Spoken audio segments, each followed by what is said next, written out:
देखो, सबसे पहली बात हमारी कमजोरी क्या है? हम परेशान हो जाते हैं। संसार में देखो तो परेशान, परमार्थ की तरफ देखो तो हम परेशान हो। ये हमारा आदत स्वभाव बन गया परेशान होना। थोड़ा सा धैर्यवान बनो, गंभीर बनो।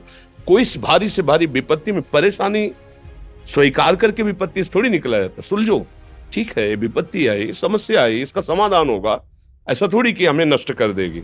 अगर अभी हमारी बड़ी हानि हो जाती है, हम कल इससे बड़ा लाभ प्राप्त कर सकते हैं। हमको एकदम बिल्कुल गंभीर रहना है, इतने कमजोर नहीं बन जाना। अब वो गए तो क्या होगा, अब वो वस्तु गई तो क्या, पद गया तो क्या होगा। प्रयास किया था, ये पद मिला था, इससे बड़ा पद प्राप्त करूंगा, मैं इससे बड़ा महान बनूंगा। ठीक है, एक बार गिर गया, गलती हो गई, दंड भोगूंगा, फिर इससे ज्यादा संयम में रहूंगा। बिल्कुल मतलब एकदम फ्रेश दिमाग रखना चाहिए। पर अपने लोग क्या है, जरा सी बात में एकदम पछड़ा कर लेते हैं, एकदम कमजोर हो जाते हैं। ये बिल्कुल ठीक नहीं है। हम जीवन भर की यात्रा की बात कह रहे हैं, भारी से भारी कष्ट में भी मुस्कुराना, तो हमें बल मिला है, हमें भगवान की कृपा का दर्शन हुआ है, हमें उनका दुलार दिखाई दिया है। अगर ऐसे तो भाग जाते, फिर परमार्थ में थोड़ी चलना होता है। आज जो आप सुन करके लाभ लेने की चेष्टा कर रहे हो ना, ये केवल प्रवचन नहीं है, ये जीवन है। अगर ये जिए ना होते ना, तो ये इसका प्रभाव नहीं पड़ता, फिर वाणी का प्रभाव नहीं पड़ता। हम इसीलिए कहते हैं, जैसे आप लोग एकदम परेशान हो जाते हैं जब बोलो, क्या हमसे ज्यादा परेशानी होगी? दोनों किडनी खराब, दवाई लाने के लिए पैसे नहीं, पानी रखा है हम उठ के पी नहीं सकते, भीषण शरीर में कष्ट, भीषण बुखार, क्योंकि किडनी फेल, जरा में बुखार, खाने को क्या, रोटी मांग के लाओ। अगर वहां सब्जी मिलती है तो लाल मिर्च ऐसी पड़ के मिलती थी कि वो पा नहीं सकते थे। आप सोचो, पानी लाना है तो मुझे लाना है, पीना है तो मुझे पीना है। अगर मैं हारता तो कहां पहुंच जाता, क्या स्थिति होती? नहीं, मरना है, पर कदम पीछे। कोई दिन ऐसा नहीं जिस दिन सेवा ना की हो, जिस दिन सेवा ना गए हो। गुरु जी की सेवा में जाना है, पहले अपने को स्वस्थ साबित करना है, नहीं वो सेवा नहीं लेंगे। तुम बीमार हो, तुम कष्ट में हो, ऐसे उनकी दृष्टि परेशान थे, उनकी सेवा की, आके लेट गए।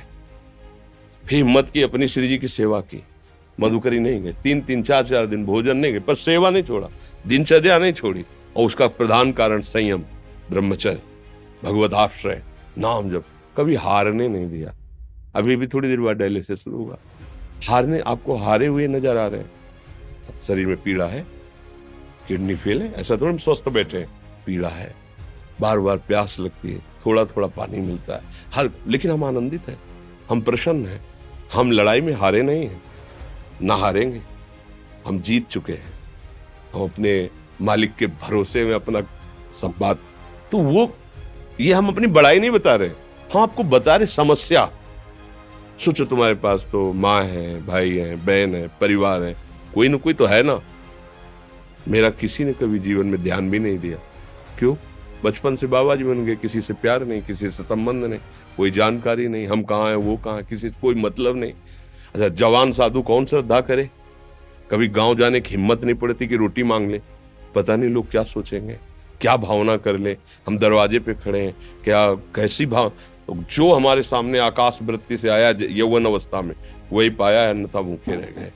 जब हम हर समय अपने को विवेक के द्वारा सावधान रखे, तो हम कभी निराश नहीं हुए, कभी उदास नहीं हुए, कभी ऐसा नहीं लगा कि यार हम दुखी, कभी नहीं लगा। उसी का फल है कि उस सुख का संकेत मिल गया जहां दुख की निशानी भी नहीं है।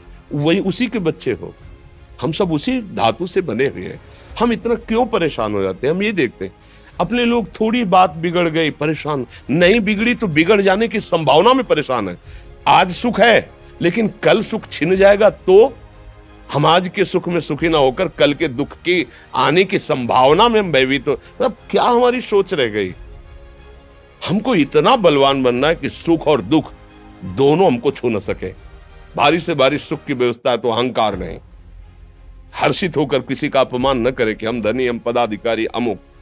भारी से भारी दुख आया तो हमें किसी के सहयोग की जरूरत नहीं, हम फिर अपने कदम बढ़ाएंगे, हम फिर जुड़ी हुई अपनी भावनाओं को सजाएंगे। मस्त जीवन, एकदम तुम अविनाशी के बच्चे हो।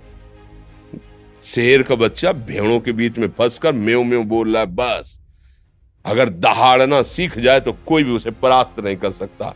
ऐसे भगवद अंश, तू प्रपंच में फंसकर अपने को इतना दीन क्यों देख रहा है? तू ऐसा है कि भगवान के दिव्यास्त्र में भी ताकत नहीं तेरे को मार सके।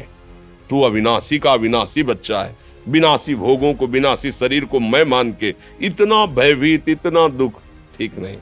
ये सबके लिए, केवल एक के लिए नहीं। आप समझो, आप लोग सोचते हैं हम गृहस्थ होकर भला ऐसी स्थिति कैसे। जनक जी सुखदेव जी के गुरु हैं और राजा हैं, महल है, रानियां हैं, नौकर है, चाकर। क्या सुखदेव जी जिनके शरीर में लंगोटी भी नहीं है, दिगंबर, परमहंस के गुरु हैं जनक जी जो राजा हैं। समझो, आप ऐसा ना सोचे कि हम नौकरी कर रहे हैं, हम संसार में, हम गृहस्थ हैं, हम आध्यात्मिक की ऊंचाई पर नहीं चढ़ सकते। नहीं, आप एक सरकारी नौकरी या आप किसानी या व्यापार करते हुए आप एक अध्यात्म की ऊंचाई में चढ़ सकते हैं। और अध्यात्म ही है जो तुम्हें इस माया के दुख सुख से ऊपर उठा सकता है। दूसरा, चाहे जितनी संपत्ति आ जाए, आप सुखी नहीं हो सकते। सब देख लो, आंख खोल के देख लो।